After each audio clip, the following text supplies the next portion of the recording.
ওই তাসলিমা নাসরিনের বই 21-এর বই মেলায় থাকবে কেন? ওই বইয়ের নাম দিয়া দিল চুম্বন নামক একটা বই। এই বই দ্বারা মুসলমানদের উপকার নাই, কোন ব্যক্তির উপকার নাই, জুয়ান পড়ার উপকার নাই, বরং এটা পড়লে ধর্ষণের মাত্রাটা অনেক পরিমাণে বেড়ে যাবে। যেই তসলিমা নাসরিন আমার দেশের মধ্যে নিষিদ্ধ, ওই তসলিমা নাসরিনের বই আমার 21-এ বই মেলা স্টলের মধ্যে থাকতে পারে না, ঠিক কিনা? 21-এ বই মেলায় থাকতে পারে না। চুম্বন নামক ওই বই দিয়ে আমার দেশের বিন্দু মাত্র পরিমাণ উপকার নাই। একটা সময় তো 5-8 গোলামেরা ছিল, ওদের ঘুম ভাঙে স্কুলের মধ্যে এমন বই ঢুকাইলো। এখন আর দেশটা এমন না, এখন দেশের পরিবর্তন হয়ে গেল। তবে সমন্বয়ক এবং উপদেষ্টাদের মধ্যে একজন আছে মাহফুজ আলম, যার নাম। সে গতকালকে উলামায়ে কেরাম এবং তৌহিদি জনতা বইলে একটা কটাক্ষ করলো। আমি কালকেও বিশাল ওই সিলেটের ময়দানে জানায়া দিলাম, আজকেও খাগড়াছড়ির ময়দানে জানায়া দিলাম। মনে রাখবেন, আপনার দল আপনার জায়গায় হতে পারে, আপনারা সাপোর্ট করবো যখন ফ্যাসিস্টকে বিদায় করার জন্য আপনি দাঁড়াবেন। আমাদেরও যদি দাবি এক হয়, তাহলে আমরা উলামায়ে কেরাম আপনাদের সঙ্গে নামতে রাজি। তবে তৌহিদি জনতা নিয়ে কটূক্তি করা যাবে না, উলামায়ে কেরাম নিয়ে কটূক্তি করা যাবে না। যদি করেন তাহলে তো সেকুলারদের সাপোর্টার আপনি হয়ে গেলেন। মনে রাখবেন, এদেশ কুরআনওয়ালাদের দেশ, নবী প্রেমিকদের দেশ। জীবনে কোনোদিন যারা আল্লাহ এবং রাসূল নিয়ে কটূক্তি করে যেই সমস্ত নাস্তিকেরা, এদের ঠাই আমার বাংলার জমিনে হতে পারে না, ঠিক কিনা? আমরা নামাজ কম পড়তে পারি, রোজা কম রাখতে পারি, আমল কম করতে পারি, তবে আমার মায়ার নবীর নিয়ে কটূক্তি করলে আমরা সহ্য করতে পারি না, ঠিক কিনা? উটের নারী বুড়িগুলো পর্যন্ত আমার মায়ার নবীর উপরে চাপায়া দেয়। নবী কথা বললে নবীর কথায় কথায় আমার মায়ার নবীরে গণক বলে, আমার মায়ার নবীরে কবিরাজ বলে। গণক বলে গালি দেয়, কবিরাজ বলে বলে গালি দেয়। এরপরে আমার মায়ার নবীর জাদুকর বইলা বইলা গালি দেয়। একটা পর্যায়ে নবী উদ্বিগ্ন হয়ে গেলেন, চিন্তার মধ্যে পড়ে গেলেন। নবী যখন চিন্তায় পড়ে গেলেন, আল্লাহ তো ভালো করে দেখতেছে মায়ার নবী আবু জাহলের ব্যাপারগুলো দেখার পরে চিন্তায় পড়ে গেলেন, উদ্বিগ্ন হয়ে গেলেন। আল্লাহ পাক বলেন, জিবরাইল সূরা ইনশিরাহ নিয়ে আমার নবীর দরবারে যাও, আমার নবীরে গিয়ে জানায়া দাও, আমি আল্লাহ যার বক্তটাকে ইসলামের জন্য কবুল করে নিব সে কবুল হয়ে যাবে, যার বক্তটাকে কবুল করা হবে না জীবনেও কোনোদিন সে কবুল হবে না। আলাম নাশরাহ লাকা সাদরাকা ওয়া ওয়াদা'না আনকা ওয়িজরাকাল্লাযী আনকাযা যহরাক ওয়া রাফা'না লাকা যিকরাক ফাইন্না মা'আল উসরি ইউসরান ইন্না মা'আল উসরি ইউসরা ফাইযা ফারাগতা ফানসাব ওয়া ইলা রাব্বিকা ফারগাব। চিল্লা পড়েন আল্লাহু আকবার, আরো জোরে আল্লাহু আকবার। আল্লাহ পাক বলেন, আলাম নাশরাহ, আমি কি আপনার প্রশস্ত করে দেই না, ইলাকা সদরক, আপনার জন্য আপনার বক্ষটাকে কি আমি আল্লাহ প্রশস্ত করে দেই নাই? মানে আমি আল্লাহ আপনার কি সিনা চা করি নাই, আপনার কি সর্বে সদর আমি আল্লাহ করি নাই? খাগড়াছড়ির মুসলমানেরা আমার মায়ার নবীর বক্ষটাকে, সিনা হৃদয়টাকে বের করে, সিনা চা কি নবীর করা হয় নাই? কেউ বলেন 2 বার, কেউ বলেন 3 বার, কেউ বলেন 4 বার। মায়ার নবীর যখন 4 বছর, আল্লাহ পাক জিবরাইল পাঠাইলেন, এই জিবরাইল নবীর দরবারে যাও, মায়ার নবীর ভেতর থেকে সিনাটাকে বের করে সুন্দর করে ধুইয়া মুছার পরে আবার শিশু নবীর বক্ষের ভিতরে হৃদয়টাকে ঢুকাইয়া দিয়ে আস। 2 নম্বরে মেরাজে নেওয়ার আগে আল্লাহ পাক জিবরাইল এবং মিকাইলে পাঠাইলেন, এই জিবরাইল মিকাইল আমার নবীরে নিয়ে আসা লাগবে, আমি রবের মুলাকাতে নিয়ে আয়। তবে আনার আগে আমার মায়ার নবীর সিনাটাকে পরিপূর্ণ পবিত্র বানায়া দাও। জিবরাইল মিকাইল আসলেন, উম্মে হানির ঘর থেকে নবীরে বের করে নিয়ে গেলেন, বাইতুল্লাহর পাশে নিয়ে নবীরে বসাইলেন। ওখানে বসাইয়া আমার মায়ার নবীর ভেতর থেকে বক্ষটাকে, সিনা হৃদয়টাকে বের করলেন, জমজমের পানি দিয়ে হৃদয়টাকে ধুইলেন। খাগড়াছড়ির মুসলমান পানছড়ির মুসলমানেরা, এই মোহাম্মদপুরের মুসলমানেরা, জমজমের পানি আল্লাহর দরবারে কত দামি জানো? মুফাসসিরিনে কেরাম বলেন, মাঝে মাঝে কাউসারের পানির চাইতেও জমজমের পানির দাম আল্লাহর দরবারে এত পরিমাণে বেশি। যদি না বেশি হইতো তাহলে আল্লাহ পাক রব্বুল আলামিন আমার মায়ার নবীর ভেতর থেকে হৃদয়ে বের কইরা কাউসারের পানি দিয়া না দুইয়া জমজমের পানি দিয়া আল্লাহ দুইতো না। যেহেতু জমজমের পানি দিয়া আমার মায়ার নবীর হৃদয়টাকে ধোয়া হলো, এর মানে বোঝা যায় জমজমের পানির দাম কম না বেশি? জীবনে কোনদিন যদি জমজমের পানি হাতের নাগালে পাও, এক গ্লাস পানি নিয়ে পশ্চিম দিকে ফিরে আল্লাহকে ডাক দিয়া বলো, হে মালিক, আমার বডির মধ্যে এমন রোগ তুমি দিয়েছো যেই রোগ ভালো করার মতো ক্ষমতা দুনিয়ার কোন ডক্টরের নাই রে আল্লাহ। জমজমের পানির উসিলায় রোগটারে ভালো করে দাও। জমজমের পানির এত পরিমাণে বরকত, আল্লাহ তোমার বড় রোগটারেও ভালো করে দিতে পারে। কোন মারহাবা। উপরে বালতি সিরা পড়ে গেল, ইহুদি আমার মায়ার নবীর গাল মুবারকের মধ্যে থাপ্পড় লাগায় দিল। এই কাহিনী আপনারা শুনেন নাই? শুনছেন? ইহুদি নবীরে থাপ্পড় লাগাইয়া দিল। একটা বড় যে আমার মায়া নবী যখন 3:24 থেকে জোর নিয়ে যখন বাড়ির দিকে রওনা, বালতি কূপের মধ্যে পড়ে আছে, আমার মায়া নবী উঠাইয়া দিয়ে যায়, কোনো সাপোর্টও নাই, কোনো দড়িও নাই। আল্লাহ পাক বলে, ও জিবরাইল আমার নবীর দরবারে যাও, নবীরে গিয়া জানাইয়া দাও নবী কেন ওই বালতিটা কূপের মধ্যে ফালাইয়া নবী কেন বাড়ির দিকে রওনা হয়ে যায়। আগে ইহুদির বালতিটা উঠাইয়া দিবে, আর পরে নবী বাড়ির মধ্যে যাবে। জিবরাইল নবীর দরবারে আসলেন, আয়েশা কয়, নবী গো, ওই বালতিটা উঠাইয়া দেওয়া লাগবে, এরপরে আপনি আপনার বাড়ির মধ্যে যাবেন। মায়ার নবী ডেকে বলেন, ও জিবরাইল ভাই আমার, বালতি উঠানোর জন্য দড়িও নাই, আমার কোনো সাপোর্টও নাই, উঠাইতে পারবো না, কি দিয়ে আমি উঠাবো? এরপরে সঙ্গে সঙ্গে আমার মায়ার নবীরে জিবরাইল জানায়া দিল, আপনার কোনো সাপোর্ট লাগবে না, আপনার সাপোর্ট তো একজন, চিল্লা বলেন তার নাম। উনি তো আপনার সাপোর্ট, দুনিয়া বিলাইনে কোনো সাপোর্ট আপনার লাগবে না। জিবরাইল আমার মায়ার নবীকে নিয়ে যখন কূপের বরাবর গিয়ে যখন দাঁড়ায়া যায়, নবী কয়, জিবরাইলে আমার হাতে কোনো দড়ি নেই, কোনো সাপোর্ট নাই, চাইলেই যে আমি কূপ থেকে বালতিটা উঠে ফেলতে পারবোই, চিন্তা তোমার অন্তরে কেমনে আসবে? জিবরাইল কয়, নবী গো, আপনি বলেন না, বালতি আমার হাতে আল্লাহর ইশারায় আয়। মায়ার নবী বালতির দিকে তাকাইয়া বলে, ও বালতি, আল্লাহর ইশারায় আয় আয় আয়। বালতিরে আমার মায়ার নবী আল্লাহর ইশারায় ডাকতে দেরি হয়, সঙ্গে সঙ্গে ওই বালতিটা নবীর হাতে আসতে দেরি হয় না। ইহুদি মনে মনে চিন্তা করে, কিরে, উনি তাহলে আধ্যাত্মিক লোক, তাহলে ওনার গালের মধ্যে চল মারলাম, কামরা ঠিক করি না।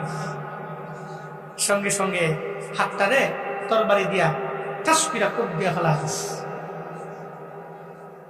মাঝে মাঝে দেখবেন আপনার কিছু কাজ, আপনি বালিশের সঙ্গে মাথাটা লাগায় চিন্তা করেন, ধুর, আজকে ওই লোকটারে এই গালি না দিলেও পারতাম, ঝগড়াটা না করলেও পারতাম। হ্যাঁ, এই যে অনুতপ্ত, এই যে অনুশোচনা, দেখুন মাঝে মাঝে দেখবেন আপনার ভিতরেই চলে আসে। আপনি বালিশে মাথা লাগালে, ধুর, ওটা না হইলেও তো হইতো, হুদাই একটা লোকটার লোকে কি করলাম না করলাম, তখন আপনার নিজের কাছে নিজেই অনুতপ্ত আপনি হবেন, আপনি নিজে নিজেকে অপরাধী মনে করবেন। তখন আপনি মনে করবেন, না না করলেও তো এটা হইতো, এটা করলাম কেন? এরকম আছে না নেই? আপনি একজনে আপনার গালি দিল, আপনি এর বলে দেন, ভাই গালি দিয়া লাভটা কি করলেন? একেবারে নরম হয়ে যান।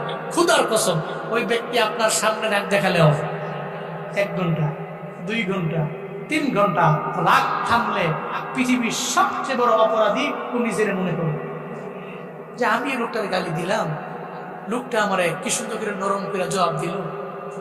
এটা হচ্ছে নবুবী আদর্শ। সুবহানাল্লাহ পড়বেন না? কি আদর্শ ওনার! ওনারা থাপ্পড় দিছে ইহুদি, ইহুদির নবী কয়, তুমি হাতের মধ্যে ব্যথা পাইছো নি? আমি তো না খাওয়া মানুষ, আমার গালের মধ্যে গোশত শুকায় গেছে, গালের গোশতগুলো শুকা, গালের হাড্ডিগুলা ভেসে গেছে। এই হাড্ডি যুক্ত ছড়ায় তুমি জোরে থাপ্পড় দেওয়ার কারণে হাতের মধ্যে ব্যথা পাইছো নি, আমাকে বলো না। সুবহানাল্লাহ পড়বেন না? কি নবী আদর্শ! এজন্য নবীজি বলছেন, আহসিন ইলা মান নাসা ইলাই, তোমার সাথে যে খারাপ ব্যবহার করে তুমি তার সাথে ভালো ব্যবহার করো। তোমার আদর্শ দিয়া তাকে এমন ভাবে বুঝাও যাতে করে সে বুঝতে পারে তার আদর্শ খারাপ, তোমার আদর্শ ভালো। তোমার আচরণ দেখা সে তোমার দলেই চলে আসবে। এটা নবী আদর্শ। টিট ফর ট্যাট, চিন্তা দিলে খামকা দেয়, এটা জীবনে কোনোদিন নবী আদর্শ হতে পারে নবীজি। এরপরে চলে গেলেন, কিন্তু ইহুদির মনে মনে অপরাধ, আয় কামটা করলাম কি, হাতটা ফালা দিস, লাফাইতাস।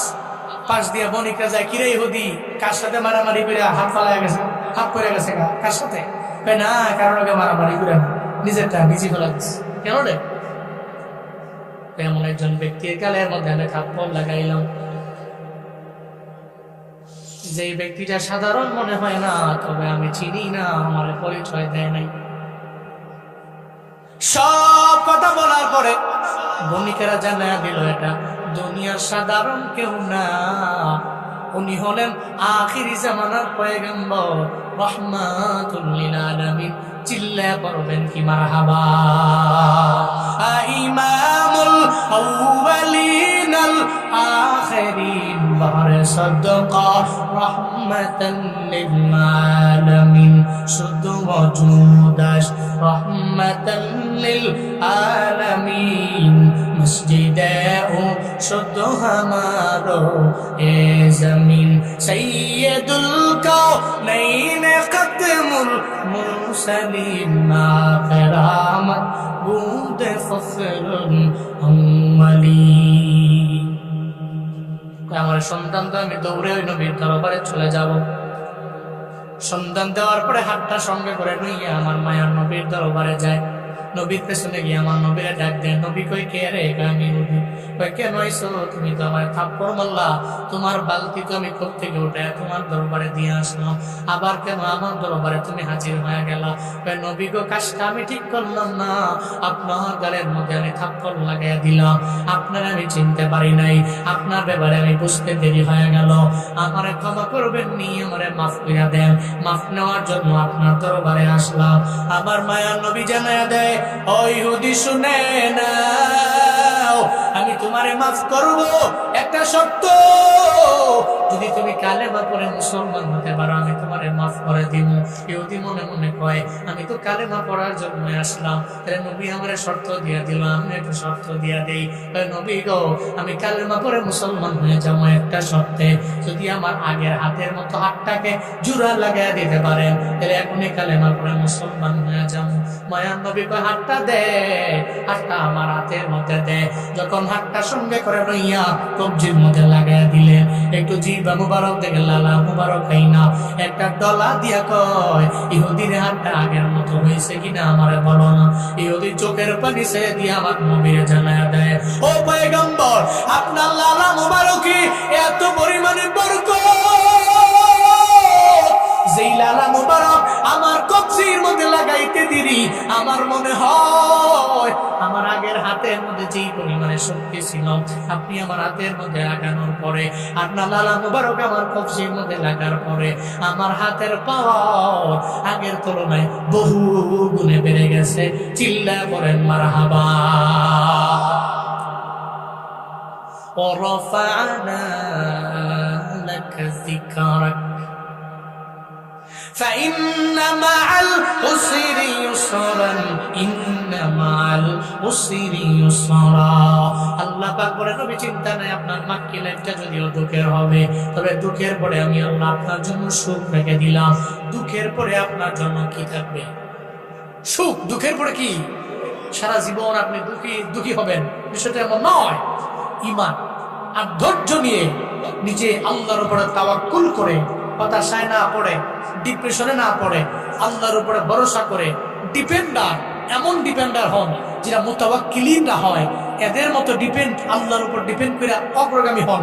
ইন্না মাআল উসরি ইউসরা, আপনার দুঃখের পরে সুমহান সুখ কে দিতে পারে?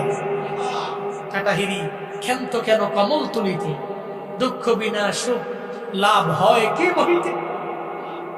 আপনি ফুল আনবেন, কাটার দাগ খাবেন না, কেমন করে হয়? কাটার দাগ খায়া ফুল পাইলেন, আপনার জীবনে সুখের সাগরে যাবেন, কিন্তু দুঃখ পোহাবেন না, এটা কেমন করে সম্ভব? আপনি দুঃখ, কষ্ট, ক্লেশ, পাহাড় পরিমাণ চিন্তা ভাবনা মাথায় নিয়ে এরপরে দুঃখের সাগর পার হয়ে আপনার সুখের সাগরে যাওয়া লাগবে। কারণ আপনি যদি দুঃখের সাগর পাড়ি না দিয়ে সুখের সাগরে যান, আপনি কদর দিবেন না, তো এটাই স্বাভাবিক ব্যাপার। দাদায় বড় লোক ছিল, বাবায় বড় লোক ছিল, জমি জমা অভাব নাই, দেখবেন 2-3 সিঁড়ি পরে জমি তুমি বেচা পথের ফকির, ঠিক কিনা? এমন নজির প্রমাণ আছে না নাই? দাদা ছিল জমি নিজে না খায়া জমি জোড়ায় গেছে, বাবাও নিজে না খায়া নিজে না বেচা পোলার জন্য ডাকছে, পোলায় R15 কিনা, সুজুকি কিনা, দামি দামি বাইকটা কিনা উড়াইয়া কাম তো নাই। টুটু কোম্পানির ম্যানেজার, TTCM পাস, বুঝলেন না? টুটু কোম্পানি ম্যানেজার, খালি TTCM খালি ঘুরে গাড়ে বাইক একটা নিয়ে ঘুরে, যখন স্কুল ছুটি দেয় দাঁড়ায় থাকে, মাদ্রাসা ছুটি দিলে দাঁড়ায় থাকে, এর কামই খালি এটা। একটা পর্যায়ে বেচতে বেচতে দাদার সম্পদ নাই, আব্বার সম্পদ নাই, কোনো সম্পদ নাই, পথের ফকির। কিন্তু যে ব্যক্তি ছিল গরিব, কষ্ট এবং ক্লেশ দুঃখের সাগর পাড়ি দিয়ে সুখের সাগরে গিয়েছে, দেখবেন তার স্থায়িত্ব বেড়ে যায়। এটা স্থায়ী হয়, অস্থায়ী হয় না। কিন্তু বাপ দাদার সম্পত্তি স্থায়ী হয় না, অস্থায়ী। কারণ এটা তো আপনি দুঃখের সাগর পাড়ি দিয়ে সুখের সাগরে যাননি, আপনি দুইটাই সুখের সাগরেই আপনি হাবুডুবু খাচ্ছেন। এই জন্য দুনিয়ার স্বাভাবিক নিয়ম হলো কষ্ট করতে হবে, এরপর আপনি সুখের সাগরে যাবেন। দেখবেন এই কষ্টের দাম আপনি মৃত্যু পর্যন্ত দিতে পারবেন। হ্যাঁ, এখানে আমি আসছি, আমার ব্যাকগ্রাউন্ডে কষ্ট, এখানে আমি আসছি, আমার ব্যাকগ্রাউন্ডে অনেক পরিশ্রম আছে। জীবনে কোনোদিন আমি লেজি হতে পারবো না, আমি অলস হতে পারবো না, আমি অহেতুক টাকা খরচ করতে পারবো না, অনর্থক খাতে ব্যয় করতে পারবো না। এই চিন্তা নিয়েই তখন আপনি চলবেন। এই জন্য আল্লাহ পাক বলেন, ফাইন্না মাল উসরি ইউসরান, ইন্না মাল উসরি ইউসরা, নিশ্চয়ই কষ্টের পরে কি? কষ্টের পরে কি? দুঃখের পরে কি আছে? সুখ আছে। ফাইদা ফারাক্তা ফানসাব ওয়া ইলা রাব্বিকা ফারগাব। আল্লাহ পাক শেষ দুই আয়াতে নবীকে আদেশ দিয়েছেন, ফাইদা ফারাক্তা ফানসাব, আপনি যখন দুনিয়া বিলাইন থেকে ফারেগ হয়ে যাবেন, আপনি কঠিন ভাবে ইবাদতে মগ্ন হয়ে পড়েন। শুধু তাই না, ওয়া ইলা রাব্বিকা ফারগাব, আপনার রবের দিকে আপনি ঝুঁকে পড়েন, আপনার রবের দিকে আপনি মনোনিবেশ করেন, আপনার রবের দিকে আপনি দৌড়ে যান, আপনার রবের দিকে আপনি অগ্রগামী হয়ে যান। নবীর জিন্দেগিতে ইবাদত কম না বেশি? নামাজের মধ্যে লং টাইম নবীজি দাঁড়ায় থাকতেন, পা মোবারক পর্যন্ত ফুলে যেত। এরপরেও আল্লাহ পাক নবীকে কেন বললেন আপনি ফারেগ হয়ে গেলে ইবাদত? নবীরে বলা মানে নবীর সমস্ত উম্মতদেরকে মেসেজ দেওয়া, এই উম্মতেরা দুনিয়া বিলাইন থেকে ফারেগ হয়ে গেলে একটু ইবাদতে মগ্ন হয়ে যাও, একটু আমল করো, একটু দুরূদ পড়ো, একটু সালাম দাও, একটু পয়সা পয়সা জিকির আজকার করো, তাসবিহ তাহলিল গুলো পড়ো, আজকারুল সাবা করো, আজকারুল মাসা করো, সকাল সন্ধ্যার আমলগুলো করো, তাসবিহ পড়ো, তিলাওয়াত করো, নফল ইবাদতের মধ্যে নিজের সময়টাকে কাজে লাগাও। নবীরে বলা, নবীর উম্মতের বলা, খাগড়াছড়ির পানছড়ির মুসলমানেরা সূরা ইনশিরাহ থেকে আজকে আমরা শুনলাম, শিক্ষাগুলো কি পেলাম আমরা বের করি, যেগুলো নিয়ে আমরা বাস্তব জীবনে আমল করতে পারবো। 1 নাম্বার, সূরা ইনশিরাহ থেকে শিক্ষা পেয়েছি হিদায়াত দেওয়ার মালিককে। হিদায়াত দেওয়ার মালিককে আল্লাহ ছাড়া সেকেন্ড কেউ হিদায়াত দিতে পারে? আল্লাহ ছাড়া কেউ পারে? হিদায়াত আল্লাহ দিতে পারে। 1 নাম্বার শিখলাম, জানলাম। 2 নাম্বার, সূরা ইনশিরাহ থেকে আমরা পেলাম নবীর জিন্দেগিতে কোনো গুনাহ আছে? এরপরে তওবা করলেন শতবার। তাহলে আমার জিন্দেগিতে গুনাহ আছে, আমার তওবা করার কথা ছিল কয়েক হাজার বার। তা আমার যেহেতু আমি পারি না, যেহেতু ইমান দুর্বল, আমার 1000 বার পারি না, 500 বার পারি না, 200 বার পারি না, 100 বার পারি না, 50 পারি না, 20 পারি না, 10 পারি না, অন্তত পক্ষে 3, 4, 5 বার ডেইলি একটু তওবা ইস্তিগফার, কবরের কথা একটু স্মরণ করে চলবো। আল্লাহ তৌফিক দান করেন। 2 নাম্বার। 3 নাম্বার, ওয়ারাফা'না লাকা যিকরা, নবীজির শান মা কে বাড়িয়েছে? কে বুলন্দ করেছে? কে উচ্চ শিখরে উপনীত করেছে? কে? আল্লাহ পাক করেছেন। তাহলে আমি তো নবীর একজন খাঁটি উম্মত, জাস্ট উম্মত। আমি চলার পথে আমার জবান দিয়ে জীবনে এমন কোন কথা নবীর শানে বের করবো না যেটা বেয়াদবি হবে, জীবনেও না। উল্টো নবী যেই সুন্নতের আমলগুলো করে গেছে, যেভাবে করছে, ওই নবীর সুন্নতের উপরে আমল করে আদর্শের মালাটা গলায় লাগাবো। এই জমিন থেকে আমি জুনায়েদ আল হাবিব বলি, ওই তাসলিমা নাসরিনের বই 21-এর বই মেলায় থাকবে কেন? ওই বইয়ের নাম দিয়া দিল চুম্বন নামক একটা বই। এই বই দ্বারা মুসলমানদের উপকার নাই, কোন ব্যক্তির উপকার নাই, জুয়ান পড়ার উপকার নাই, বরং এটা পড়লে দর্শনের মাত্রাটা অনেক পরিমাণে বেড়ে যাবে। যেই তসলিমা নাসরিন আমার দেশের মধ্যে নিষিদ্ধ, ওই তসলিমা নাসরিনের বই আমার 21-এ বই মেলা স্টলের মধ্যে থাকতে পারে না, ঠিক কিনা? 21-এ বই মেলায় থাকতে পারে না। চুম্বন নামক ওই বই দিয়ে আমার দেশের বিন্দু মাত্র পরিমাণ উপকার নাই। একটা সময় তো 5-8 গোলামেরা ছিল, ওদের গুণগান গায়ে স্কুলের মধ্যে এমন বই ঢুকাইলো। এখন আর দেশটা এমন না, এখন দেশের পরিবর্তন হয়ে গেল। তবে সমন্বয়ক এবং উপদেষ্টাদের মধ্যে একজন আছে মাহফুজ আলম, যার নাম। সে গতকালকে উলামায়ে কেরাম এবং তৌহিদি জনতা বইলে একটা কটাক্ষ করলো। আমি কালকেও বিশাল ওই সিলেটের ময়দানে জানায়া দিলাম, আজকেও খাগড়াছড়ির ময়দানে জানায়া দিলাম। মনে রাখবেন, আপনার দল আপনার জায়গায় হতে পারে, আপনারা সাপোর্ট করব যখন ফ্যাসিস্টকে বিদায় করার জন্য আপনি দাঁড়াবেন। আমাদেরও যদি দাবি এক হয়, তাহলে আমরা উলামায়ে কেরাম আপনাদের সঙ্গে নামতে রাজি। তবে তৌহিদি জনতা নিয়ে কটূক্তি করা যাবে না, উলামায়ে কেরাম নিয়ে কটূক্তি করা যাবে না। যদি করেন তাহলে তো সেকুলারদের সাপোর্টার আপনি হয়ে গেলেন। মনে রাখবেন, এদেশ কুরআনওয়ালাদের দেশ, নবী প্রেমিকদের দেশ। জীবনে কোনোদিন যারা আল্লাহ এবং রাসূল নিয়ে কটূক্তি করে যে এই সমস্ত নাস্তিকেরা, এদের ঠাই আমার বাংলার জমিনে হতে পারে না, ঠিক কিনা? আমরা নামাজ কম পড়তে পারি, রোজা কম রাখতে পারি, আমল কম করতে পারি, তবে আমার মায়ার নবীর নিয়ে কটূক্তি করলে আমরা সহ্য করতে পারি না, ঠিক কিনা? উটের নারী বুড়িগুলো পর্যন্ত আমার মায়ার নবীর উপরে চাপায়া দেয়। নবী কথা বললে নবীর কথায় কথায় আমার মায়ার নবীরে গণক বলে, আমার মায়ার নবীরে কবিরাজ বলে। গণক বলে গালি দেয়, কবিরাজ বলে বলে গালি দেয়। এরপরে আমার মায়ার নবীরে জাদুকর বইলা বইলা গালি দেয়। একটা পর্যায়ে নবী উদ্বিগ্ন হয়ে গেলেন, চিন্তার মধ্যে পড়ে গেলেন। নবী যখন চিন্তায় পড়ে গেলেন, আল্লাহ তো ভালো করে দেখতেছে। মায়ার নবী আবু জাহলের ব্যাপারগুলো দেখার পরে চিন্তায় পড়ে গেলেন, উদ্বিগ্ন হয়ে গেলেন। আল্লাহ পাক বলেন, জিবরাইল, সূরা ইনশিরাহ নিয়ে আমার নবীর দরবারে যাও, আমার নবীরে গিয়ে জানায়া দাও, আমি আল্লাহ যার বক্কটাকে ইসলামের জন্য কবুল করে নিব, সে কবুল হয়ে যাবে। যার বক্কটাকে কবুল করা হবে না, জীবনেও কোনোদিন সে কবুল হবে না। আলাম নাশরাহ লাকা সাদরাকা ওয়া ওয়াদা'না আনকা ওয়িজরাকাল্লাযী আনকাযা যহরাক ওয়া রাফা'না লাকা যিকরাক ফাইন্না মা'আল উসরি ইউসরান ইন্না মা'আল উসরি ইউসরা ফাইযা ফারাগতা ফানসাব ওয়া ইলা রাব্বিকা ফারগাব। চিল্লা পড়েন আল্লাহু আকবার। আরো জোরে আল্লাহু আকবার। আল্লাহ পাক বলেন, আলাম নাশরাহ, আমি কি আপনার প্রশস্ত করে দেই না, ইলাকা সদরক, আপনার জন্য আপনার বক্ষটাকে কি আমি আল্লাহ প্রশস্ত করে দেই নাই? মানে আমি আল্লাহ আপনার কি সিনা চা করি নাই, আপনার কি সরহে সদর আমি আল্লাহ করি নাই? খাগড়াছড়ির মুসলমানেরা আমার মায়ার নবীর বক্ষটাকে, সিনা হৃদয়টাকে বের করে। সিনা চা কি নবীর করা হয় নাই? কেউ বলেন 2 বার, কেউ বলেন 3 বার, কেউ বলেন 4 বার। মায়ার নবীর যখন 4 বছর, আল্লাহ পাক জিবরাইলে পাঠাইলেন, এই জিবরাইল, নবীর দরবারে যাও, মায়ার নবীর ভেতর থেকে সিনাটাকে বের করে সুন্দর করে ধুইয়া মুইসার পরে আবার শিশু নবীর বক্ষের ভিতরে হৃদয়টাকে ঢুকাইয়া দিয়ে আস।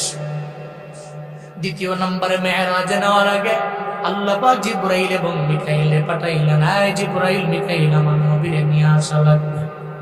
আমি রবের মুলাকাতে নিয়ে আয়, তবে আনার আগে আমার মায়ার নবীর সিনাটাকে পরিপূর্ণ পবিত্র বানায়া দাও। জিবরাইল মিকাইল আসলেন, উম্মে হানির ঘর থেকে নবীরে বের করে নিয়ে গেলেন, বাইতুল্লাহর পাশে নিয়ে নবীরে বসাইলেন। ওখানে বসাইয়া আমার মায়ার নবীর ভেতর থেকে বক্ষটাকে সিনা হৃদয়টাকে বের করলেন, জমজমের পানি দিয়ে হৃদয়টাকে ধুইলেন। খাগড়াছড়ির মুসলমান, পানছড়ির মুসলমানেরা, এই মোহাম্মদপুরের মুসলমানেরা, জমজমের পানি আল্লাহর দরবারে কত দামি জানো? মুফাসসিরিন কেরাম বলেন, মাঝে মাঝে কাউসারের পানির চাইতেও জমজমের পানির দাম আল্লাহর দরবারে এত পরিমাণে বেশি। যদি না বেশি হইতো তাহলে আল্লাহ পাক রব্বুল আলামিন আমার মায়ার নবীর ভেতর থেকে হৃদয় বের কইরা কাউসারের পানি দিয়া না ধুইয়া জমজমের পানি দিয়া আল্লাহ ধুইতো না। যেহেতু জমজমের পানি দিয়ে আমার মায়ার নবীর হৃদয়টাকে ধোয়া হলো, এর মানে বোঝা যায় জমজমের পানির দাম কম না বেশি। জীবনে কোনদিন যদি জমজমের পানি হাতের নাগালে পাও, এক গ্লাস পানি নিয়ে পশ্চিম দিকে ফিরে আল্লাহকে ডাক দিয়া বলো, হে মালিক, আমার বডির মধ্যে এমন রোগ তুমি দিয়েছো, যেই রোগ ভালো করার মতো ক্ষমতা দুনিয়ার কোন ডক্টরের নাই রে আল্লাহ। জমজমের পানির উসিলায় রোগটারে ভালো করে দাও। জমজমের পানির এত পরিমাণে বরকত, আল্লাহ তোমার বড় রোগটারেও ভালো করে দিতে পারে। কোন মারহাবা। উপরে বালতি সিরা পড়ে গেল, ইহুদি আমার মায়ার নবীর গাল মুবারকের মধ্যে থাপ্পড় লাগাই দিল। এই কাহিনী আপনারা শুনেন নাই? শুনছেন? ইহুদি নবীরে থাপ্পড় লাগাইয়া দিল। একটা বড় যে আমার মায়া নবী যখন 3:24 থেকে জোর নিয়ে যখন বাড়ির দিকে রওনা, বালতি কূপের মধ্যে পড়ে আছে, আমার মায়া নবী উঠাইয়া দিয়ে যায়, কোনো সাপোর্টও নাই, কোনো দড়িও নাই। আল্লাহ পাক বলে, ও জিবরাইল আমার নবীর দরবারে যাও, নবীরে গিয়া জানাইয়া দাও নবী কেন ওই বালতিটা কূপের মধ্যে ফালাইয়া নবী কেন বাড়ির দিকে রওনা হয়ে যায়। আগে ইহুদির বালতিটা উঠে দিবে, আর পরে নবী বাড়ির মধ্যে যাবে। জিবরাইল নবীর দরবারে আসলেন, আয়েশা কয়, নবী গো, ওই বালতিটা উঠে দেওয়া লাগবে, এরপরে আপনি আপনার বাড়ির মধ্যে যাবেন। মায়ার নবী ডেকে বলেন, ও জিবরাইল ভাই আমার, বালতি উঠানোর জন্য দড়িও নাই, আমার কোনো সাপোর্টও নাই, উঠাইতে পারবো না, কি দিয়ে আমি উঠাবো? এরপরে সঙ্গে সঙ্গে আমার মায়ার নবীরে জিবরাইল জানায় দিল, আপনার কোনো সাপোর্ট লাগবে না, আপনার সাপোর্ট তো একজন, চিল্লা বলেন তার নাম। উনি তো আপনার সাপোর্ট, দুনিয়াবি লাইনে কোনো সাপোর্ট আপনার লাগবে না। জিবরাইল আমার মায়ার নবীকে নিয়ে যখন কূপের বরাবর গিয়ে যখন দাঁড়ায় যায়, নবী কয়, জিবরাইলে আমার হাতে কোনো দড়ি নেই, কোনো সাপোর্ট নাই, চাইলেই যে আমি কূপ থেকে বালতিটা উঠে ফেলতে পারবোই, চিন্তা তোমার অন্তরে কেমনে আসবে? জিবরাইল কয়, নবী গো, আপনি বলেন না, বালতি আমার হাতে আল্লাহর ইশারায় আয়। মায়ার নবী বালতির দিকে তাকাইয়া বলে, ও বালতি, আল্লাহ ইশারায় আয় আয় আয়। বালতিরে আমার মায়ার নবী আল্লাহ ইশারায় ডাকতে দেরি হয়, সঙ্গে সঙ্গে ওই বালতিটা নবীর হাতে আসতে দেরি হয় না।